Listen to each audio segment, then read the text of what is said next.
Hi, I'm Bailey. And I'm Pam. And this is Exactly Positive news and updates from around the internet. I have some really good news, Pam. McDonald's is bringing back the Shamrock Shake. I like it because I like mint. I've never tried it, but I do love mint. And I will probably give it a shot. And it's actually in, it represents Grimace, who's the purple guy, purple character, McDonald's character. His uncle, which I didn't know they had a family tree at McDonald's, but they do. Grimace's uncle, Grimacy. I didn't know they had a family tree. I just thought they were random characters that they put together for their food. And they're very random. Specifically, none of them look alike. No. And they're just kind of made up. And Yes. I always thought they were just all made up. I used to have this game, it was a Halloween game, and it was chicken nuggets. And this is an old, it was one of our first games, I remember playing when I was little. And it's plastic chicken nuggets, but you have to dress them up for a Halloween party. It's like a board game. And they're McDonald's chicken nuggets. And you have to dress them up for the McDonald's Halloween party. It's a board game. And they had little outfits you put on them. And I didn't know. And McDonald's used to do all these things, like the toys. Well, I remember all the great toys. The great toys. Yeah. Which are still, so cool. So fun. Yeah, so fun to look at. And then, actual games you can play with. McDonald's movie. There was, the Ronald McDonald movie where he was real life, and then it goes to an animated version. Was that ever I don't remember. Oh my gosh, I loved that. And it was so funny. So I think this is pretty cool. This article says here that this image of the Grimacy, the uncle, it's been absent since the mid 1980s after debuting in 1975. So, and he has an Irish accent. His uncle has an Irish accent, and I don't think Grimace actually has an Irish accent, so that's pretty cool.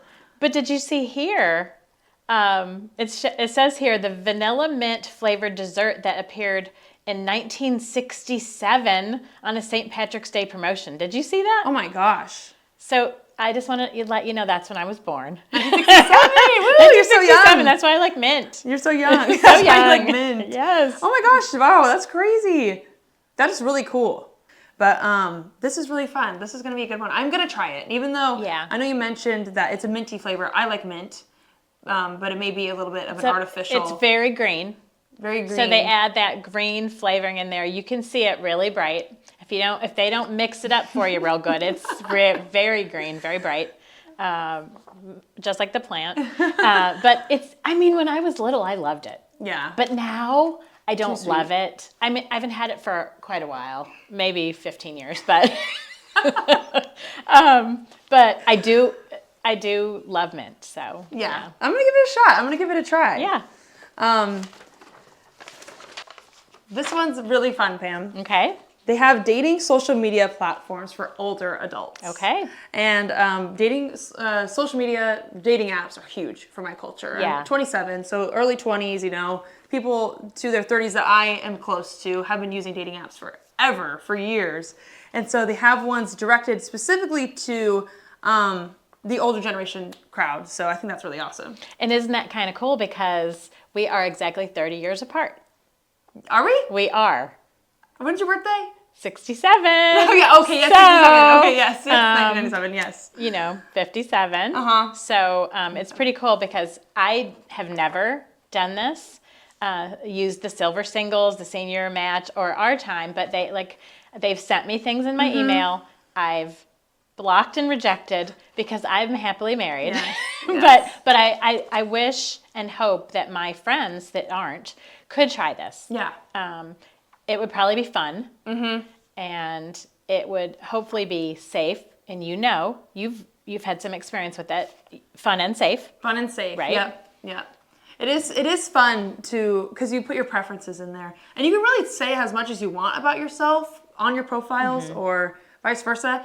And the apps help you match with people who are similar interests for you to really engage with. So I think this is great for people, especially if you don't really it's hard to meet people in person. Yes. And so hard to socialize. Hard to socialize. And if it's on apps that are directed to date for that, I feel like they're more secure as well than just other apps like just messaging on Facebook or Instagram or whatever social media platforms, So to have apps directed towards that is really great. And hopefully both these people want the same thing. Yes. And they want a real relationship. Yes. So you can find people who like your same things, who want a real relationship together.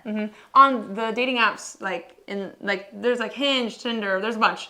They'll tell you, like you can put in their dating preference, like exactly what you're looking for. Wow. So I'd assume that like if you're wanting just to date, there would be friends or marriage or kids. Oh, like they go that serious. It's like a whole interview process. Okay. I'm assuming these have the same type of filters. And it shows here in the article, like it shows like money per month. I mean, I feel like it's not that expensive. No, this one here, Silver Singles, is free. And it could change your life. It could really change your life. Yeah. It can't change your life. You know. I know. I met my current boyfriend on a dating app, and so it's really great. Yay. It's really great. Yay. But Silver. So happy for you. Thank you so much.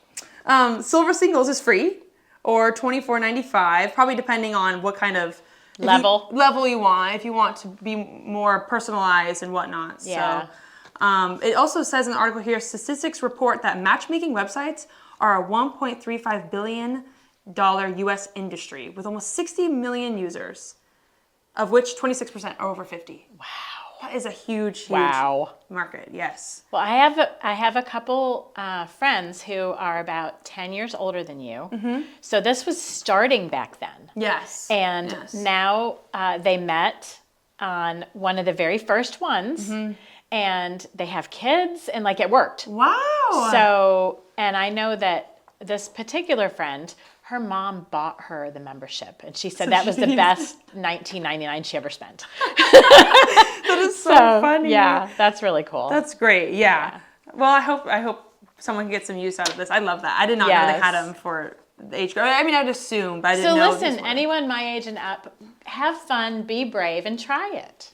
Yeah, you never know. You really never know what could happen. Yeah. So, this one's pretty cool here. Mm-hmm. World's smallest heart pump, a game changer is what they're calling it. Helps failing hearts avoid major surgery.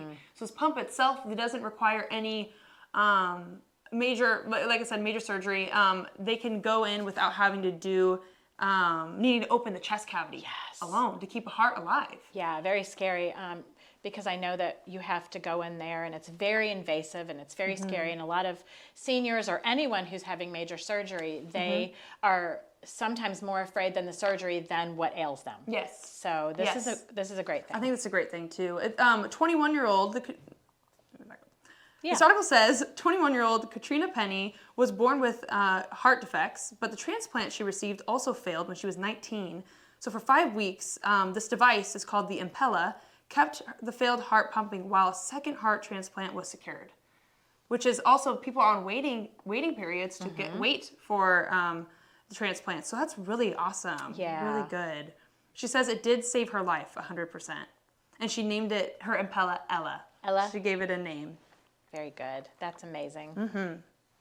Anytime you can avoid major surgery, that's a good thing. And like it says in here, it's the size of a fountain pen. Yeah, that's small. So tiny, little procedure, hopefully, to save a life. Yeah, not invasive. That's great. We need more things like that in the medical field. Anything like that. That's a positive. Very positive. Yes. Well, Pam, that was so much fun talking and sharing all this positive news today. Yeah, thank you so much for joining us, and I hope that they can join us again. Yes, me too. See you next time.